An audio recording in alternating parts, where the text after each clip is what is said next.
Good morning. How are you? Sorry, my lighting, it's a rainy, dark day, and my lighting has to be artificial, which means it's shit. The natural light's not good. I hate fucking artificial lights, especially the shit in my eyes, and I'm just having one of those days, but that's okay. Hello. Um, this is just a quick stream. So I know I say it's a quick one, but it will be a quick one. Because I think that something just tweaked my attention. Ugh. It reminded me of. I think it. Let me just let me get my brain. It's fucking too early in the morning. I'm not in the mood. I hate it when I schedule streams and I'm not in the mood for streaming, and I'm not in the mood. But that's okay. We'll get there. So this is why I hate pre-scheduling things, because I'm just not in the mood. But that's okay. So that's all right. So I was thinking about this before, and I just wanted to just sort of go a little further back and talk a little bit about what's happening at Twitter, because I think people lose perspective on things, and I think people forget that what's old is new in most cases, right? In terms of like, we've been through this before, and I think one of the benefits of getting older is that you start to see patterns and you start to see like things recur. And what's interesting with outlets like the Daily Wire, this drift that the left have sort of, they've become sort of the respectability people, the the polite police, all that sort of stuff. And I think that it's worth going sort of back. And so what happened with Twitter is basically, I mean, I knew this would happen. I knew that this whole fucking trans debate would be something that implodes everything. that's sort of what it does, right? What it does is start shit, implode shit, people lose their minds, and it breaks things. That's what it does. As a not as it's detached from the issue. It is not the actual fucking debate. Nothing to do with the issue. I think once you understand that this is content for people, not activism, I think that you start to see things a little clearer. But this information product in particular it's just a particular wedge issue that over decades, various interests sort of converge here. Okay, they converge in sort of being able to silence opposition. They converge in being able to break up relationships. They converge in the ability to hit everyone's like emotional triggers for whatever reason. It just is one of those things where it's just the catalyst for so many other things that are going on that it's wholly detached from the issue. Okay, this is the thing. It's got nothing to do with it. And anyone who makes it about the issue is just not mature in their thinking. They're a child as far as I'm concerned. It's like, well, I'm talking about this other thing over here. If you're going to go and have a fit, go have a fit. I'm an adult. I'm talking about interests converging on a certain issue. Now, I thought it was interesting because I was watching another podcast, right? And they mentioned Michael Moore. And I was remembering how, like, Michael Moore was very influential to me, like in my sort of formative years, right? My late teens, early 20s. The Awful Truth, I've still got it on DVD. The Awful Truth was one of my favorite. It was just amazing. I had to remember when you had to order like a Region 2 DVD, you had to order it from, I had to order the DVD box set from Canada, right? And I had to have, so I went through all of that like rigmarole. And I just love that show. But I think people forget like what facade, what opposition to corporate power looks like, and that the things that we take for granted, okay, are I think a lot of the problems that we've got at the moment is that everyone has a voice. Well, first of all, every fucking idiot has a voice, but second of all, that everyone thinks that some things are just settled, that it's not ongoing, that this is all new, and that the people running interference haven't always been there. And I just wanted to show you a little clip, okay, from The Awful Truth, which it's from sort of 1999, I think, thereabouts. And this is what Michael Moore used to do. If you used to watch Roger and Me, you watch Awful Truth, you watch Bowling for Columbine. A big part of his appeal, I guess, and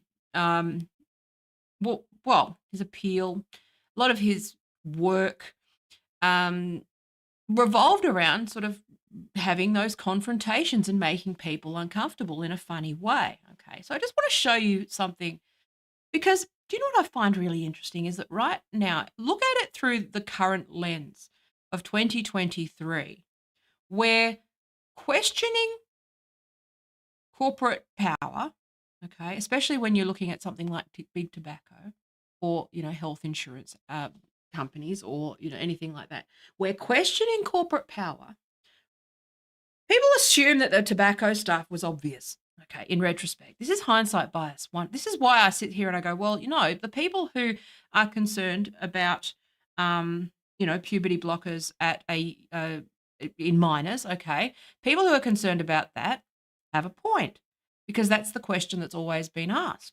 And so to dismiss those people as just asking questions and only, and to be dismissive of that is to ignore history, to ignore the fact that large numbers of people, worked on behalf of big tobacco, that large numbers of people have done the same thing with pharma and health insurance and, corporate media and, GM and, all of those sorts of things. Okay. Over time, and that was a legitimate question, a legitimate fight, and with time were proven correct. Now, I think that warrants pause for anybody who considers themselves to be on the political left, whatever the fuck that means anymore. And that is, so I'm just going to show you this because I think this is really, we're going back 20 something years. And this really, I think this is a source of the confusion for a lot of people because this does come back to Daily Wire. Because the Daily Wire have managed to refine this and they've managed to learn from this. They have become that kind of, saber rattling, rattling people, but for the right. And I think that this warrants a conversation. So let me just put this on. Sorry, where are we? YouTube. I'm really not feeling it today, so apologies, but whatever. Show up, that's the main thing. Isn't that right? Portable heater is taking over the heating market in Australia. Sick of sky-high heating bills every winter, this jet engineer just discovered how to heat homes for almost zero cost, sending shockwaves through energy company board. Yep, that's me, doing what I do. All year long, I give big companies a hard time. But at Christmas time, I like to set aside my differences and reach out to big business. Like cigarette companies. Seemed every time you turned around last year, they were getting sued. I'd love to beat the pants off of them, and I know you would too. Or whistleblowers were revealing that the bosses knew all along cigarettes cause cancer. Eventually, they had to cough up $206 billion to settle a huge lawsuit brought by 46 states.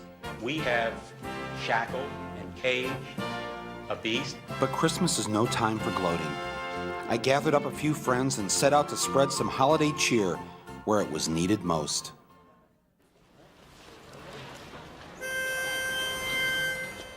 Deck the halls with boughs of holly. 'Tis the season to be jolly. Don we now our gay apparel. Oh, the ancient Yuletide carol. Oh, that was beautiful. Philip Morris is the one cigarette suggested by nose and throat doctors as definitely less irritating.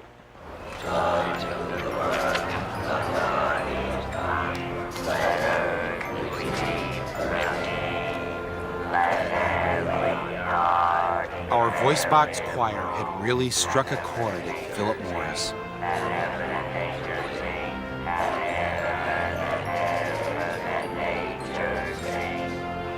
Very good. So these people have lost their voice boxes as a result of cigarette smoke.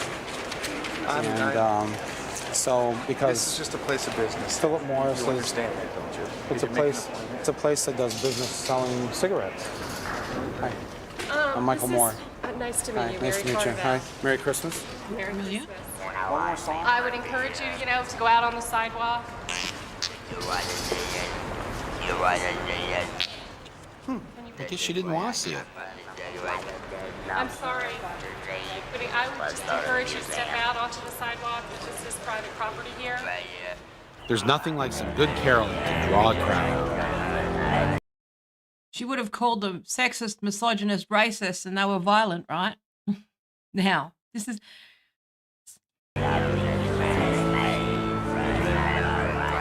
How dare you accost a woman on the street? You see how this, brainworm does what it does.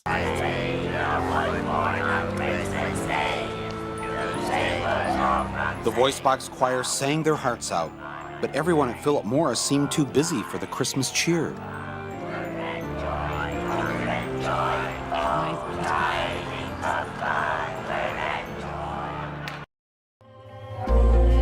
Oh, for fuck's sake. Really? Should have logged in. Sorry about that. So we dropped by the CEO's house after work, when he'd have time to enjoy the singing. Jingle bells, jingle all the way. Oh, what fun it is to ride in a one-horse open sleigh. Oh, jingle bells, jingle all the way. Oh, what fun it is to ride. The lights were on, but nobody came to the door. So we decided to leave a few Christmas presents.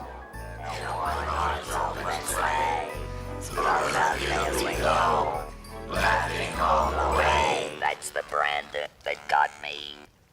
Merry Christmas. Merry Christmas. Peace on earth to men of goodwill.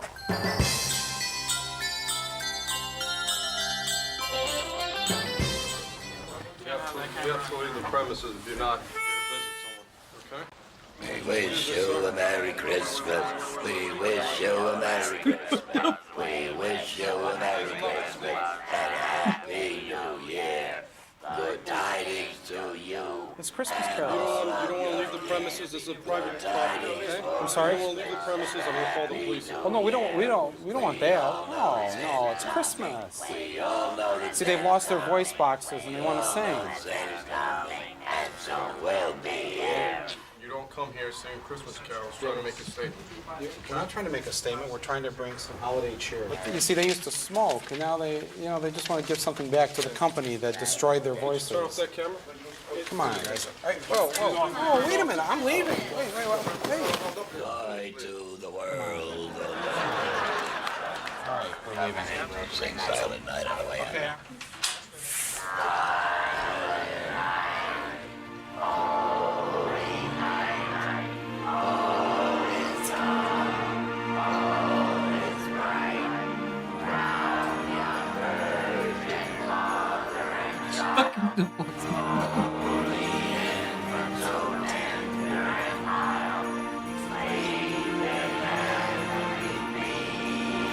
Not one single case of throat irritation due to smoking camel.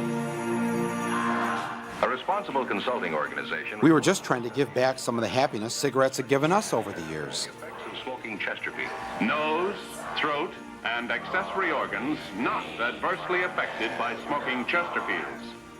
If anyone had had a bad year, it was the tobacco lobbyists, like former Senate Majority Leader Howard Baker. His first wife died of lung cancer. But last year, his law firm made over $2 million representing tobacco companies. Merry Christmas. We wish you a Merry Christmas. We wish you a Merry Christmas. Happy New Year. And we understand now that your firm here, and Senator Baker, has received $2 million from the tobacco companies to do lobbying for them. Is this correct? This firm was retained by some of the tobacco companies, yes. Did you ask for some sort of arrangement so that you can come in and do this little publicity stuff? It's not publicity stunt, it's Christmas caroling, and they wanted to share some joy and cheer with the law firm that takes money from the tobacco companies. I don't think that's really what you had in mind. Yes, no, that's what we're here for. We're sharing the joy of the season with you, You should just enjoy it. Don't be cynical. That's not nice. No. That's not honest either. What's cynical is telling people you can't get cancer from smoking cigarettes. All right, well, you want to wish everyone a Merry Christmas here? Do you see the parallels now where a lot of these PR, this is how you know that things are like a PR tactic, right? Which is that they're not addressing the issue. They will just attack the guy or tell him that he's being rude or impolite or whatever. But I think we need to remember what side you're on. When you do this sort of policing, this tone policing, this respectability shit, okay?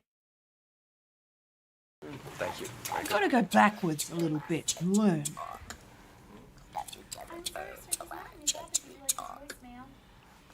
Have you ever heard a laryngectomy talk? How does it sound? That's without a voice box. No, I understand.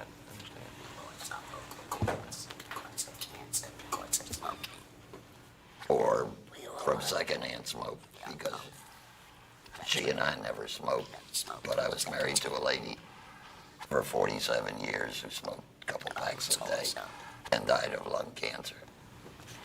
What about lobbying money from the tobacco lobby and jury accepting? We do represent the tobacco interest, yes. Thank you very much. Proudly? Thank you. You represent them proudly. Thank you. Everybody in this country deserves representation. Even the worst criminal. We're just asking you to leave. They want you to leave. It's time to go now. Thank you so much. All right, well, let's leave on a song, okay? Just kidding. We may as well watch the whole thing.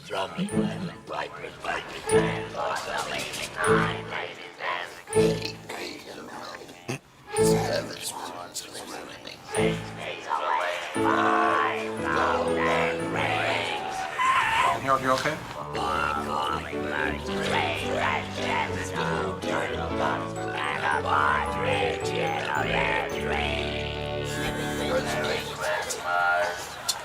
Happy holidays.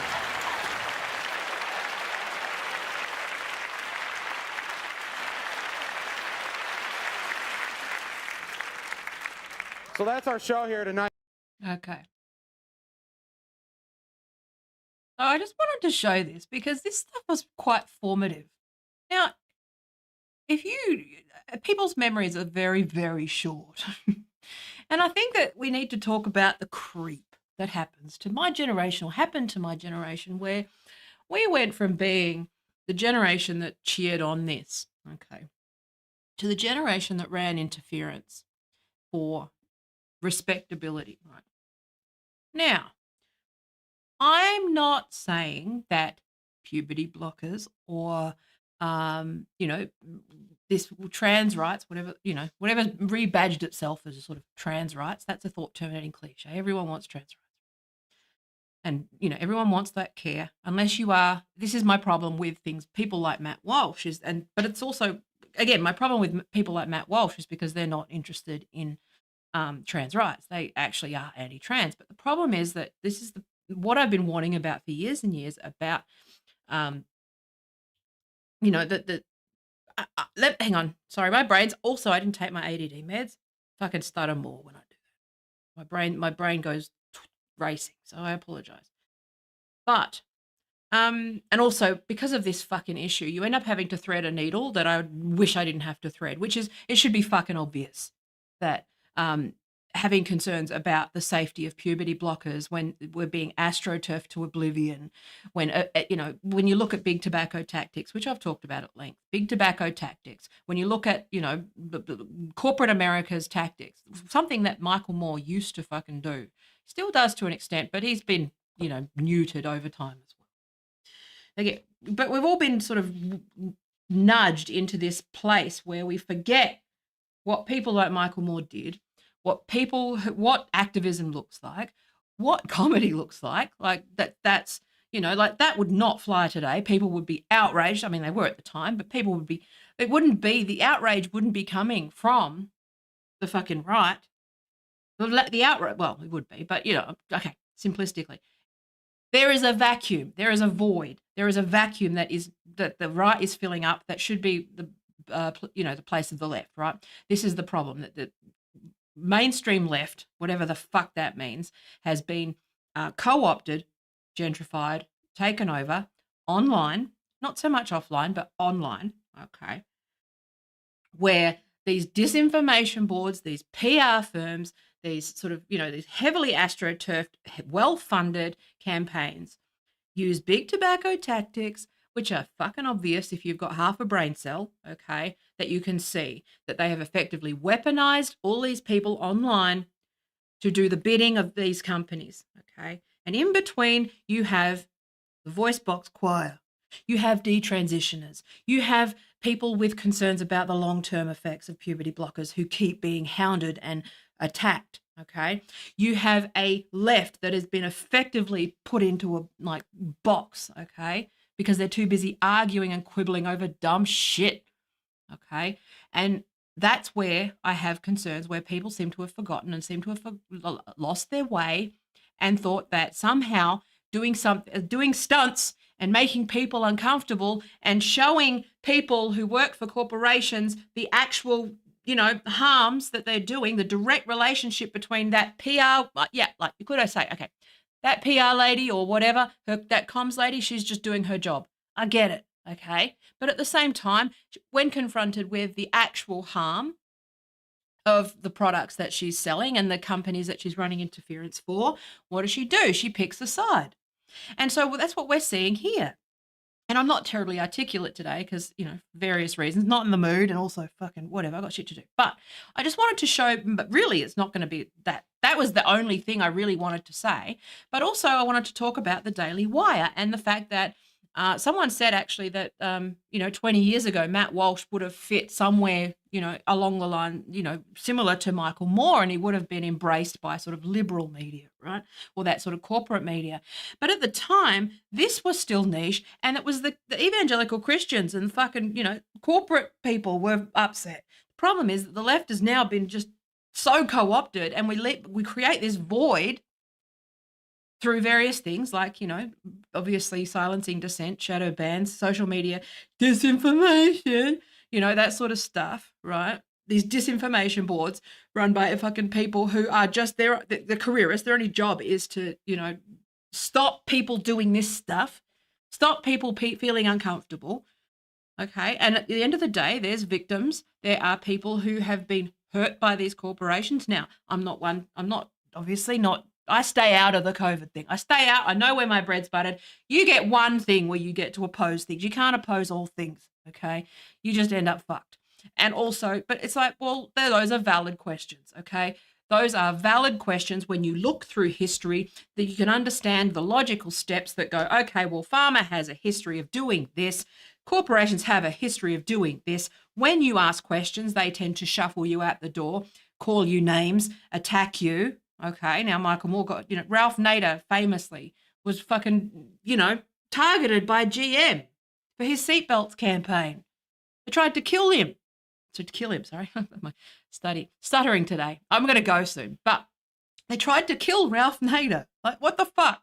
You get, like, there's a history. It's like, for you to turn around and say this is the thing that annoys me, first of all, with the Daily Wire, because they deliberately ignore, like, reality, which is the What is a Woman documentary, okay? I feel that it is bad faith. I feel that it is, it's not intended to do, it doesn't lead to the right solutions, okay? Anybody who is good faith understands the varying theoretical frameworks and scientific arguments and various other things, okay? Anyone who's good faith takes the time to ask the question, okay? And that's where, I don't consider it good faith. That said, the tactics of that movie, okay, have a conversation that is a valid conversation. Now, that void should be being picked up by other people, okay, because for them it's just money, it's just, clicks, it's just an audience, right? But, this is this is my frustration, and I think that someone mentioning Michael Moore just sort of, made me go, recalibrate and go, you know what? Fucking, I'm going to stop being gaslit, which is that I haven't changed. I was a fan of Michael Moore. I decided that, like Michael Moore, what he did with Bowling for Columbine, with these, looking at root cause, okay, up against, massive corporations, showing up, being impolite, being rude, making people uncomfortable. Now, if you look at how that would have played out, that voice box choir, how would that have played out back, like now, today? If you showed up with a camera crew and people do, okay, you would have been accosted on Twitter for harassing a woman in the street, okay, or harassing a woman at her place of work. Okay, you would have been called a racist, a sexist, a Nazi, alt-right, extremist, all of that sort of stuff. You would have been arrested. First of all, okay, so that's actually the shift that's happened, is that you could actually now be arrested, okay, under the Patriot Act, because this segment was also pre-Patriot Act. It was pre-fucking all of this other stuff. It was pre-9/11, okay. Hi, Matt. And it was just one of those things where you only see the shift when you actually go back and go, this is the exact same thing. Now, Matt Walsh is a fucking dollar store of Michael Moore as far as I'm concerned. But at the same time, the Daily Wire have done that, have from a pure strategy point of view, they've really figured out how to turn that into a recruitment tool. But the problem is that the answers are not in, GOP policy, right? This is the problem, that the void, I just don't get why this is such a big problem for people. And anyway, I'm going to go because I'm not in the mood. I've streamed for 21 minutes and that's long enough. I'm not in the mood today, to be honest. And I don't feel like talking. So I screwed it. Yeah. Hi, Matt. I'm going to go because I'm not in the mood for streaming. And like, it's just, anyway. I've got too much to do. I'm too overwhelmed.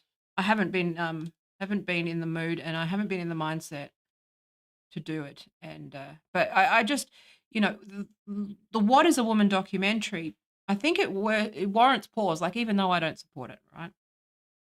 I just I think you need to look at things in context. Look at go back through history and see that, like, it's not us that's changed. Okay, it's the fucking tobacco companies that have won. They've just been able to shuffle us out the door. They've been able to use their lobbying and their relationships and their money and their fucking troll farms and their bot armies to silence something where we see how far corporations will go, that there is acceptable collateral damage for profit. Okay. And I think you need to remember that the people who are bringing, you need to look at transitioners. You need to look at the detransitioners, sorry. You need to look at the people who are actually harmed by these things. You need to have a level head. And you need to remember what side you're on and which side generally suppresses debate and which side wants a debate. And if you are cheering on those that are silencing people, this is why I'm anti-censorship, because I think that regardless of whether you think that, showing up in the lobby of Philip Morris is correct, I think it's a distraction from the issue, which is that, first of all, it's comedy. Comedy's free, whatever. But at the same time, you got to understand some history about the lengths to which these corporations will go to. They don't care about those fucking people. They don't care. They made money. And those people, you saw it in their faces in that clip, which is that they obviously know, but they just don't like being confronted with it. And the reason why, it's easy to just cancel it and ignore it and put it out in the street and get it arrested and silence it, rather than lean into the fact that you are part of a system that has caused suffering, that has caused harm. And this is the reality. And there's no problem. Okay. Yeah, you can go back and watch the replay. It's just the Michael Moore's voice box choir. But I think we need to get back to what is important, how comedy works, how media can be used as a weapon, which it has been, how the left has gone astray. Okay. How we've lost focus, how people have fallen hook, line, and sinker for this fucking, wedge issue that is designed to divide people. And it's like, no, it's okay to just stick and go, no, I'm sorry, but extraordinary claims need extraordinary evidence, right? And also, you don't have enough evidence for this. Okay, but the evidence of the fact that there have been people harmed, there have been, the fact that your marketing tactics have divided and broken up families, they have broken up companies, they have fucking, imploded everything. Like, it's not just the harm that's done by these drugs. It's the societal harm, it's the political harm, it's the social harm, it's the harm to relationships. It is the actual harm to trans people. Okay, it is people who, it's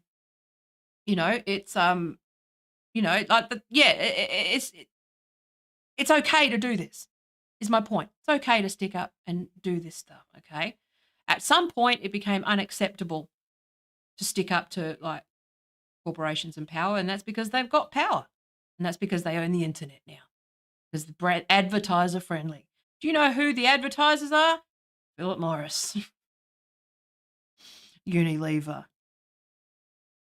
Big food, big pharma, big fucking, big oil, all of those people, big tobacco. Okay, they're the advertisers. So when you're talking about advertiser-friendly content, this is what you're talking about, which is not criticizing the harm that these things do. Okay?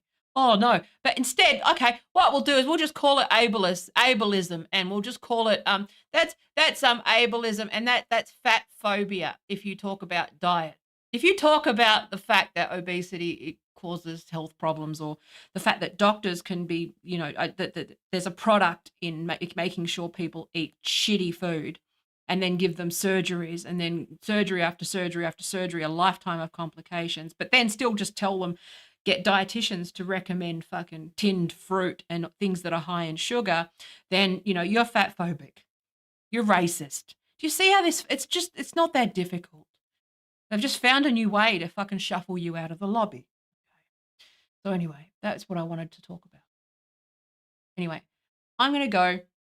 I'm not in the mood. I'll be back later in the week. This is how it is. I can't, it's just, I'm too distracted with other things. I got too much other things to do. If you want me to do this properly, then, become a patron. Thanks for becoming a patron, Matt. I don't get notified, but anyway, thank you. I appreciate it. But yes, anyway, I'm going to go. This quality content can fuck off too. I'm going to go. Not in the mood. I quit. Not feeling it today. All right. Bye.